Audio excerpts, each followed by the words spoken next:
মধ্যে 1 নম্বর দাবিটি হচ্ছে ফ্যাসিবাদী কাঠামোকে ব্যবহার করে যেসব হত্যাকাণ্ড ঘটানো হয়েছে সেগুলোর দ্রুত বিচার নিশ্চিত করতে বিশেষ ট্রাইব্যুনাল গঠন করতে হবে। 2 নম্বর দাবিটি হচ্ছে সংখ্যালঘু ভাই বোনদের উপর আওয়ামী লীগ ও 14 দল সহ যারা পরিকল্পিত ডাকাতি ও লুণ্ঠনের মাধ্যমে গণ অভ্যুত্থানকে বিতর্কিত করার প্রচেষ্টায় অংশগ্রহণ করেছে তাদের বিচার নিশ্চিত করতে হবে।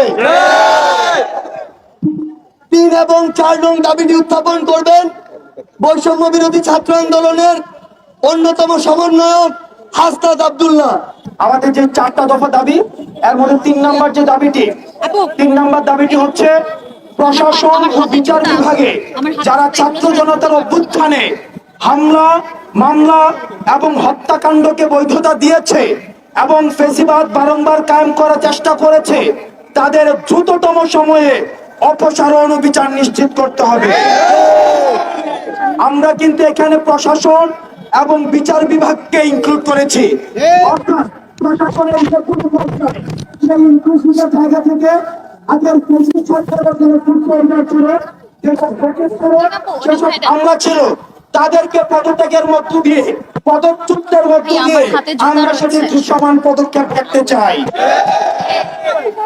আমাদের 4 নম্বর যে দাবিটি হচ্ছে সেটি হচ্ছে প্রশাসন ও বিচার বিভাগে যারা এতদিন বৈষম্যের শিকার হয়েছে তাদের জন্য সবার জন্য ন্যায্যতার ভিত্তিতে সমান সুযোগ সুবিধা নিশ্চিত করতে হবে। আপনারা জানেন আগের যে প্রশাসনটা সেটা ছিল হাসিনার তোষামোদী প্রশাসন।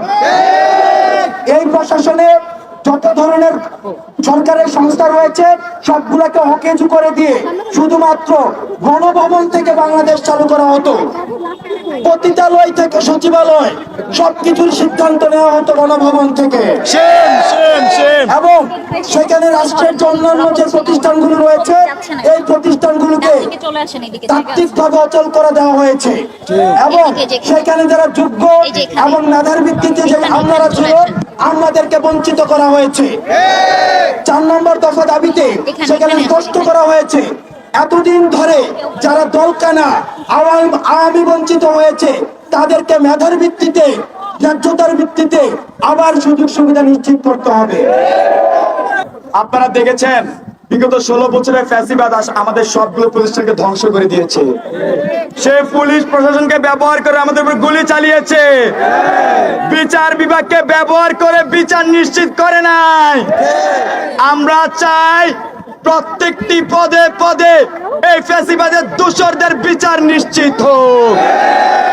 আমরা আজকে শহীদ মিনার থেকে ঘোষণা দিতে চাই যতদিন তাদেরকে বিচার আনা না হবে ততদিন ছাত্র জনতা লাশ রাজপথে লড়াই চালিয়ে যাবে। প্রিয় সহযোদ্ধারা, আপনারা আরেকটি বিষয় মনে রাখবেন, আপনারা দেখেছেন এই বৈষম্য বিরোধী ছাত্র আন্দোলনে আমাদেরকে ফ্যাসিবাদের দোসররা কিভাবে গুলি করেছে, আওয়ামী লীগ ছাত্রলীগ যুবলীগ আমাদের উপর কিভাবে অত্যাচার করেছে। আপনারা সারা দেশে তাদেরকে চিহ্নিত করে আজকে থেকে মামলা দেওয়া শুরু করুন।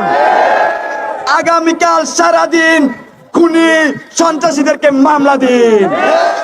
আগামীকাল সারাদিন বলেন সন্ত্রাসীদের মামলা দিন। আগামীকাল সারাদিন আগামীকাল সারাদিন